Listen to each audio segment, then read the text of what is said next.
Hola, estimados amigos. Bienvenidos al canal Lecturas de Poder. Oír, escuchar, ver. Hoy continuamos con la lectura del libro Gurdjieff, Anatomía de un mito, James Moore. Tercera parte, capítulo 5. Entre mencheviques, periodo que abarca enero de 1919 a mayo de 1920. Más cambian las cosas, más siguen igual. En 1917, en medio del furor del nacionalismo georgiano, Tiflis se había transformado en Tbilisi. Sin embargo, para Gurdjieff, esas calles vacías a causa del intenso frío estaban cargadas de recuerdos. En aquella colina, los corrales del ferrocarril donde en su juventud había sudado como fogonero. Aquí había cantado junto a Carapet, el que hacía sonar el silbato de vapor. Allá seguía frunciendo el ceño el negro seminario teológico. Más allá, en el paseo de los jardines de Alejandro, décadas atrás había revuelto libros y libros y más libros juntos con Yelov y Pogosian, en una incansable búsqueda de conocimiento. Tras aquellas esquinas había vivido una vida osada, mientras nutrían sus discrepantes aspiraciones espirituales que al poco tiempo los conducirían a lugares inaccesibles. Y ahora estaba de regreso, solo, ahondado en su ser y desesperado por el dinero en efectivo. Pronto encontró alojamiento en casa de sus primos Turasjev. A pesar de que padecía una fiebre altísima, se vio obligado a recorrer la ciudad para encontrar como fuese un medio para salir del paso. Naturalmente se encaminó hacia el viejo Tiflis, una hondonada al este del barrio ruso. Allí, en el bazar tártaro, poco había cambiado. Las mismas mujeres atemporales con el rostro cubierto por el velo se asomaban desde las ventanas al mismo laberinto infestado de ratas. En los chaicanas se servía el mismo té caliente y delicadamente aromático. Y las viejas posadas ofrecían a los acostumbrados entretenimientos a los conductores de camellos que deseaban pernoctar.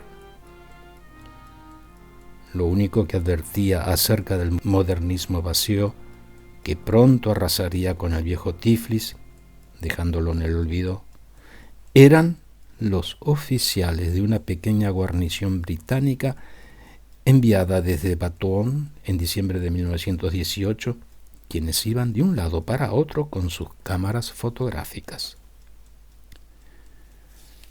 Para los comerciantes de tapices y alfombras del bazar, estos eran tiempos gloriosos. En Constantinopla, donde la avidez de los inexpertos jóvenes oficiales de las fuerzas aliadas habían generado un espléndido mercado de falsificaciones, se podían vender hasta los kilims más dudosos.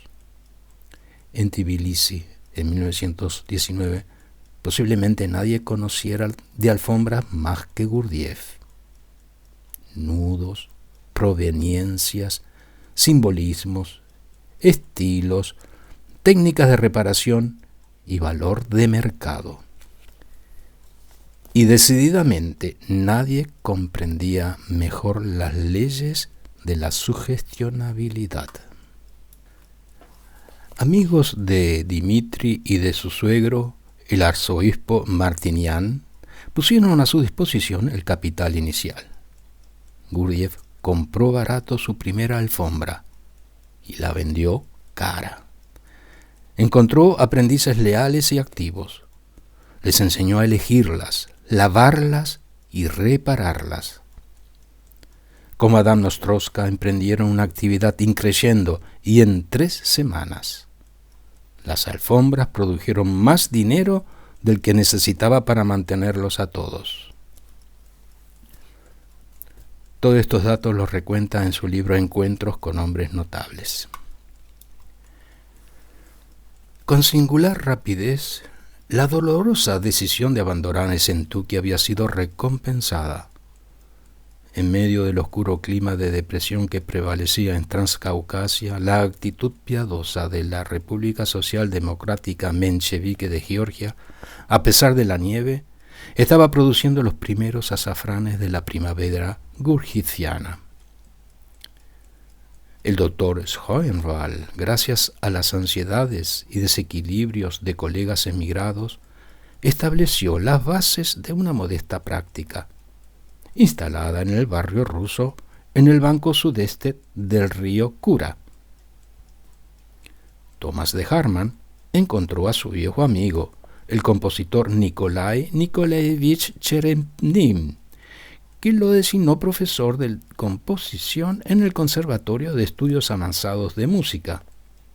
Y así, de un día para otro, se aseguró 2.000 alumnos y un lugar central en la vida cultural de la ciudad. Olga fue elegida para el papel de Micaela en una función de gala de Carmen en la ópera de Tbilisi, tan grande como la Ópera Comique de París. La première de Carmen en febrero de 1919 fue una prueba muy difícil y un triunfo para Olga. Y nos cuenta en el libro Nuestra vida con el señor Gurdjieff. Cuando entré en escena, en el 4º acto, vi una mancha negra en el fondo de la sala. Sabía que ninguno de los espectadores usaría sombrero negro, por lo que tuve la certeza de que el señor Gurdjieff estaba allí. Una vez me había dicho: si sientes temor, solo mira a tu alrededor. Yo estaré allí. Canta y no pienses en ninguna otra persona. Verdaderamente canté muy bien la plegaria de Micaela. Me puse de rodillas y entoné un do pianísimo que sostuve durante largo tiempo y con mucho sentimiento. Finaliza aquí la cita. Pero, contrariamente a las apariencias, la feliz joven solista estaba entrando en un periodo de crisis. No se quejaba, pero día a día aumentaba su debilidad. No había estado bien desde que cuidó al primo de Gurdjieff en su lecho de muerte en Sochi. Quizás había contraído tuberculosis. Era un pensamiento intolerable. La llevaron a un especialista que confirmó la enfermedad pulmonar y sugirió un sanatorio en las montañas en Austria que ofrecía verdaderas esperanzas de recuperación. ¿Por qué no acudir allí? Sacudió la cabeza. Gurdjieff expresó una opinión diferente. Tocino. Olga debía comer tocino todas las mañanas y debía dormir al aire libre en la veranda, a pesar del frío. Antes de comer, debía beber un pequeño vaso de vino tinto especialmente preparado por él. Así se hizo. Y cuando al cabo de 3 semanas el especialista volvió a examinarla, le dijo que estaba muy contento de que hubiera seguido sus consejos y hubiera ido al sanatorio, ya que prácticamente no quedaban huellas de infección en sus pulmones. Esto nos lo cuenta en el libro Nuestra vida con el señor Gurdjieff.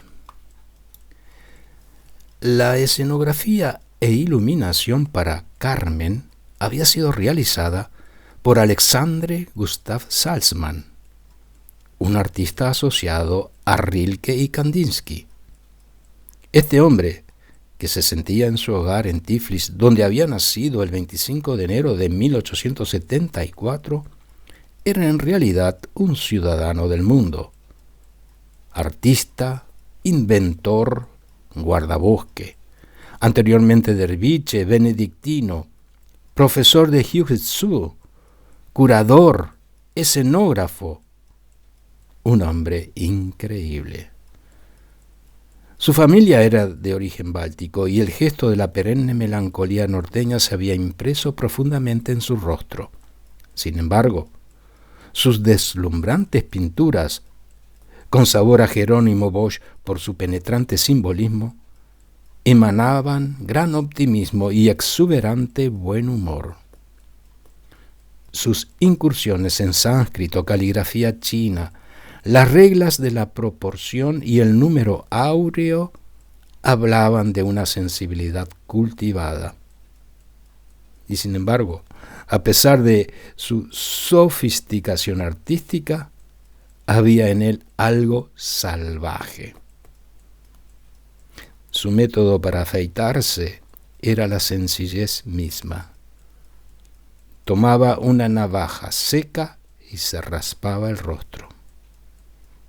Y aún esto era una concesión.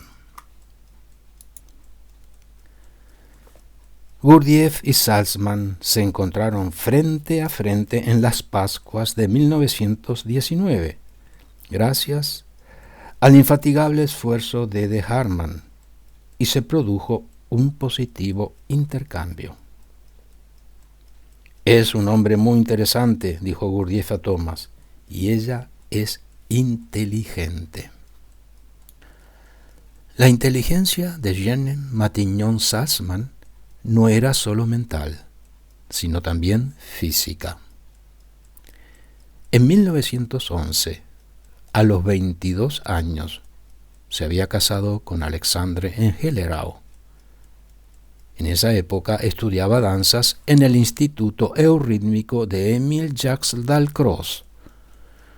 Su apasionado interés por el movimiento y el ritmo había perdurado a través de los viajes forzados y las crueles exigencias ocasionadas por la guerra y la Revolución rusa. Su mundo se había enriquecido con el de su brillante esposo. Sin embargo, estaba atormentada por una indefinible sensación de carencia. Esta combinación era perfecta para Gurdjieff. Tanto Alexandre como su esposa eran personas del más alto nivel cultural y de fuerte individualidad, tan notables en su entorno como Uspensky en el suyo. En Tbilisi, Gurdjieff cruzó sus vidas y los arrastró imperiosamente en su trayectoria. Por una feliz coincidencia, Jeanne Salzman estaba preparando una clase para una demostración de euritmia, pero al oír hablar de las danzas sagradas que Gurdjieff enseñó en Esentuki, puso a toda su gente a su disposición. Las alumnas de Jeanne, un grupo de bellas jóvenes vestidas con túnicas griegas, quedaron así sometidas a una serie de sorpresas. Cita. El señor Gurdjieff las saludó, las observó con atención durante 5 o 10 minutos y finalmente les ordenó en tono militar que emparejaran las hileras, que se alinearan a derecha e izquierda. Luego las puso a todas en una fila frente a él y dijo: «Antes de iniciar un trabajo de danzas sagradas, deben aprender a girar». Fin de la cita en nuestra vida con el señor Gurdjieff. Las jóvenes recibieron una grata sorpresa cuando Gurdjieff puso como pianista de la clase a Thomas de Hartmann, el profesor de composición del conservatorio.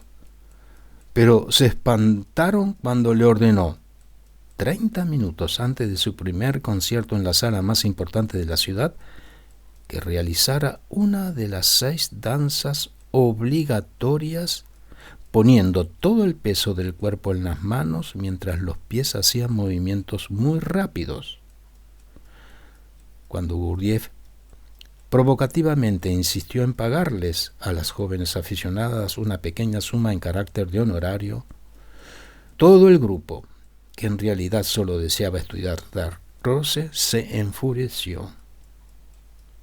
Pero Jeanne de Salzmann, con toda la fuerza de su autoridad y un sentimiento de gran valoración por el trabajo del señor Gurdjieff, persuadió a sus alumnas para que practicaran los nuevos ejercicios. Poco después de las Pascuas de 1919, inesperadamente llegó Dimitri a Tbilisi trayendo las ansiadas noticias de Esentuki. La madre y la hermana de Gurdjieff habían pasado un invierno terrible de frío, hambre y tifoidea, pero habían salido ilesas. Enviaban su cariño a Gurdjieff, pero se negaban a emprender el riesgoso viaje que los reuniría. La colección de alfombras de Gurdjieff había sido robada y unas pocas piezas recuperadas estaban a disposición de su dueño. Ouspensky había sobrevivido a la ocupación bolchevique disfrazado hábilmente de, entre comillas, bibliotecario soviético en Esentuki, y estaba enseñando las ideas de Gurdjieff en grupos propios. Gurdjieff reflexionó. Finalmente decidió que alguien debía ir a Esentuki a llevar las cartas para su hermana y para Ouspensky y a retirar todo lo de valor que pudiera quedar. Dimitri confirmó que enviar a un hombre era imposible, ya que cualquiera de los ejércitos se apoderaría de él. Cuando el señor Gurdjieff me pidió que fuera, recuerda Olga, sentí terror. Me dio unas monedas de oro y una misteriosa cajita en la que dijo había una píldora especial, a la que podría recurrir en caso de extrema necesidad, pero que de no necesitarla prefería que la trajera de regreso. La intención de Gurdjieff es transparente. Arroja al torbellino de la vida a la alumna cuya personalidad estaba menos equipada para ello. Olga, la aristócrata, nunca antes había caminado sola por la calle y ahora librada por completo a su propia capacidad.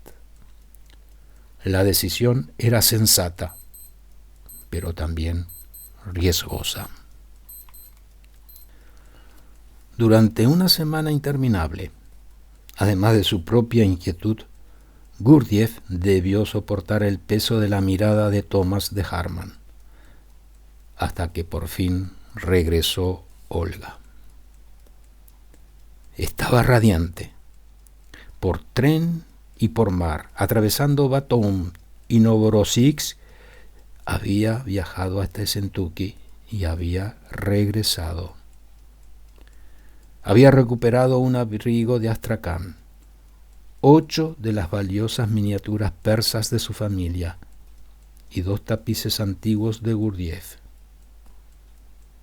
Se había tenido que enfrentar con personas completamente desconocidas y había respondido de manera adecuada.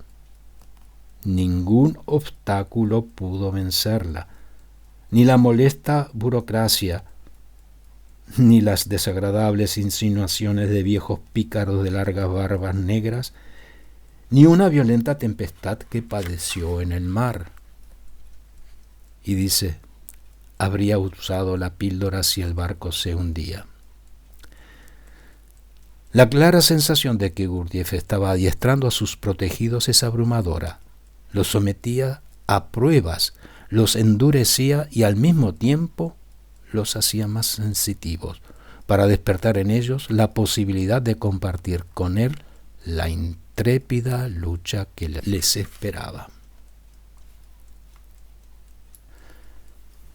El domingo 22 de junio de 1919, en la ópera de Tbilisi, la escuela de Jeanne Matignon Salzmann puso en escena la primera demostración de los movimientos.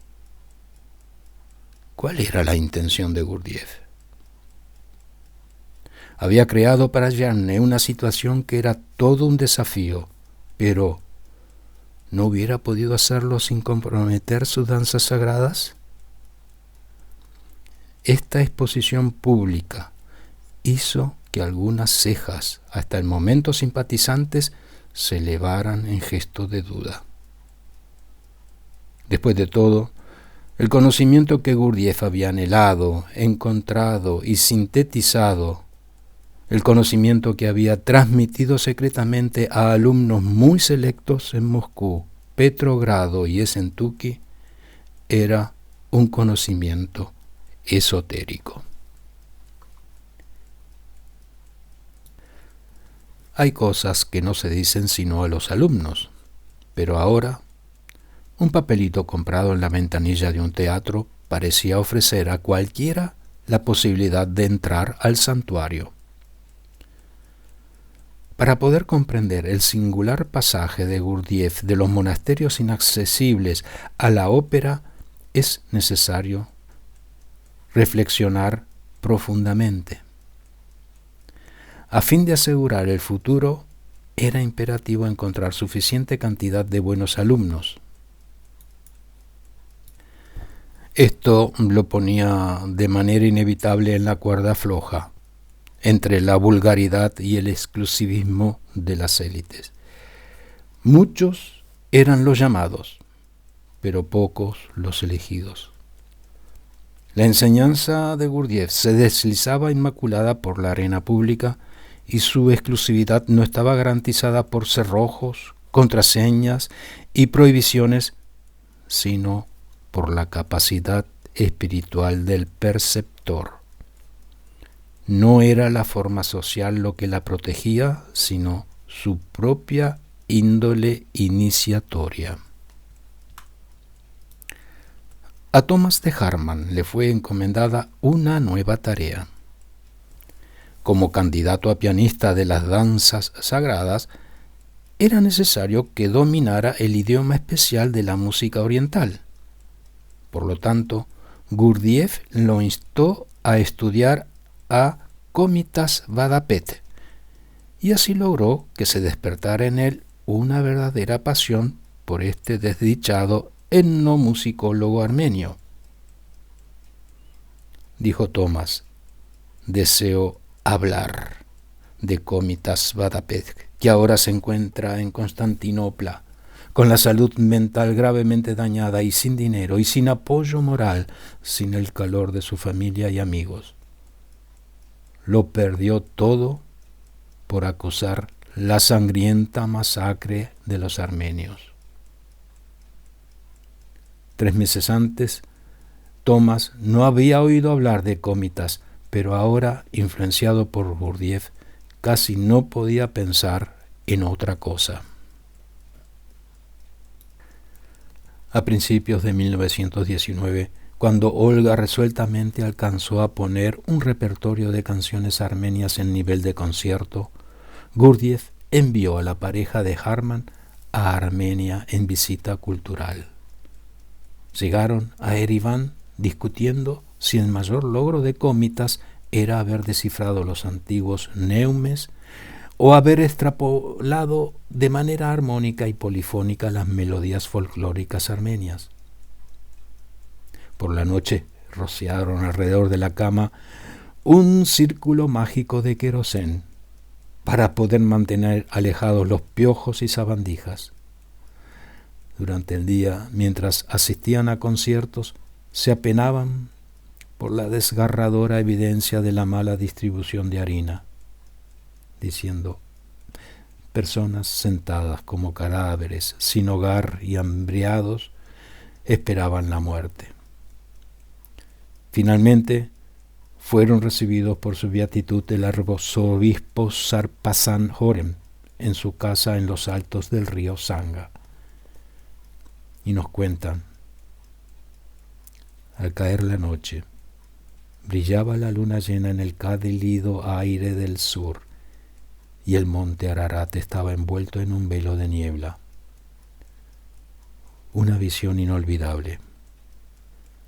Como acompañamiento había una verdadera música oriental, distintas clases de Vajati con Gap.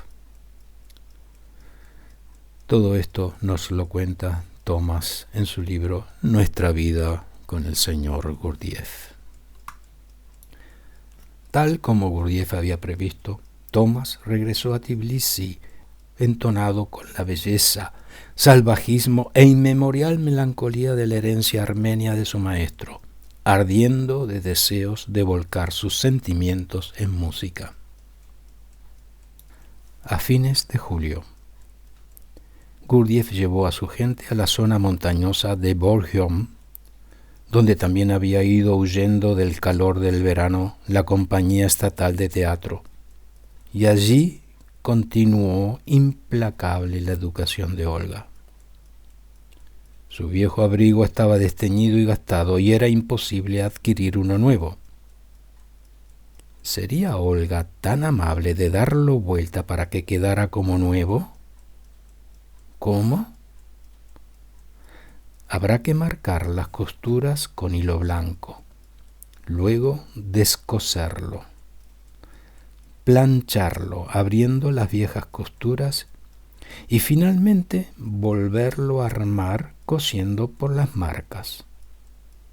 Elemental, pero Olga, que nunca había tenido una aguja en sus manos, estaba anonadada. ¿Y si solo conseguía arruinar el abrigo del maestro? ¿No podía ocuparse Julia Ostrowska? Sí, y por esa misma razón no debía.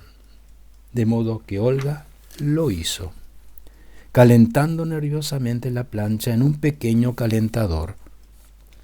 Lo hizo con gran dificultad y gran determinación, a tal punto que metafóricamente ella misma se dio vuelta en el proceso. Esta especie de revolución psicológica era evidentemente el principal objetivo de Gurdjieff. Lo que se ofrecía no era un sistema de nociones abstractas autoevidentes. Para enseñar, Gurdjieff no dibujaba diagramas en un pizarrón. Su método de instrucción era mucho más incómodo para los alumnos. Arrancaba de nosotros a cincel pedazos de experiencia y enseñaba a partir de ellos. Esto nos lo dice Kenneth Walker. Decir que Gurdjieff estaba bastante bien establecido en Tbilisi es expresarse con moderación. Desempeñaba allí una variedad de papeles satisfactorios.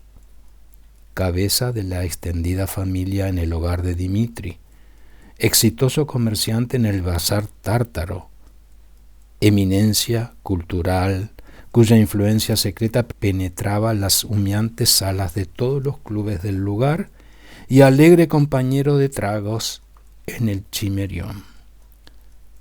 En este cabaret no convencional y de tono subido que pertenecía a la confraternidad de poetas de Tbilisi, en el cual esbeltos cantantes de raj negro vociferaban su credo libertino a una clientela circasiana ya casi inflamada por la visión de los muslos movedizos de Lydia Johnson. Gurdjieff gozaba su deleite de idiota, entre comillas, en medio de un entorno rellenado que incluía pintores modernistas como Sorin, Sergei Sudeikin y los poetas como Robakidze, Paul Yashvili. Tbilisi estaba demostrando ser un intervalo agradable, un intervalo que invitaba a endulgarse en su prolongación. Y, sin embargo, tras las puertas verdes del Chimerión, el sonido de los violines gitanos y de la astuta y tonta charla intelectual se desvanecía.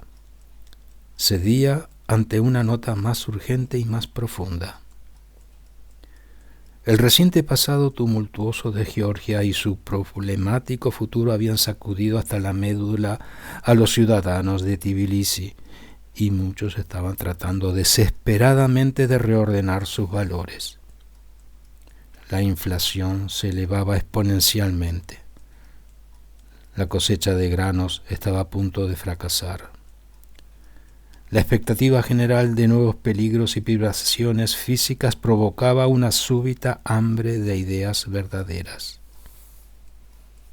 ¿Dónde había quedado el sentido de la vida? Gurdjieff estaba calificado para satisfacer esta hambre existencial y destinado a hacerlo. Dejando a un lado las dificultades pasadas, envió cartas a sus antiguos alumnos invitándolos a unirse a él a una nueva empresa. Ninguno acudió. Petrov era ahora director de una escuela estatal en Rostov y Sájarov estaba inextricablemente enredado en la maquinaria del ejército voluntario de Ekaterinodar. Cada uno tenía sus razones. Ouspensky fue el único que declinó por cuestiones de principios, aunque el contrafuerte de su justificación finalmente se respaldó en la abierta preferencia por dirigir sus propios grupos.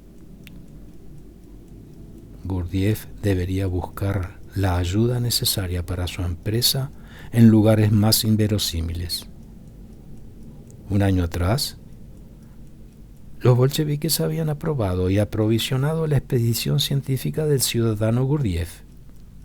Quizás la administración de los mencheviques, tan propensa a apoyar todo lo que fuera iluminación, integridad nacional, revolución tecnológica y avant-garde, tan seducida por la sublime ilusión de hacer de Tbilisi el centro de la cultura mundial, se mostraría igualmente complaciente. Se requería cierta máscara que congeniara con los tiempos. La realidad subcutánea, encarnada por el mismo Gurdjieff, nunca cambiaría, ni tampoco cambiaría la integridad de su núcleo. La devota Julia Ostrowska y los discípulos serios, el Dr. Schönborn, los de Harman y los Salzman.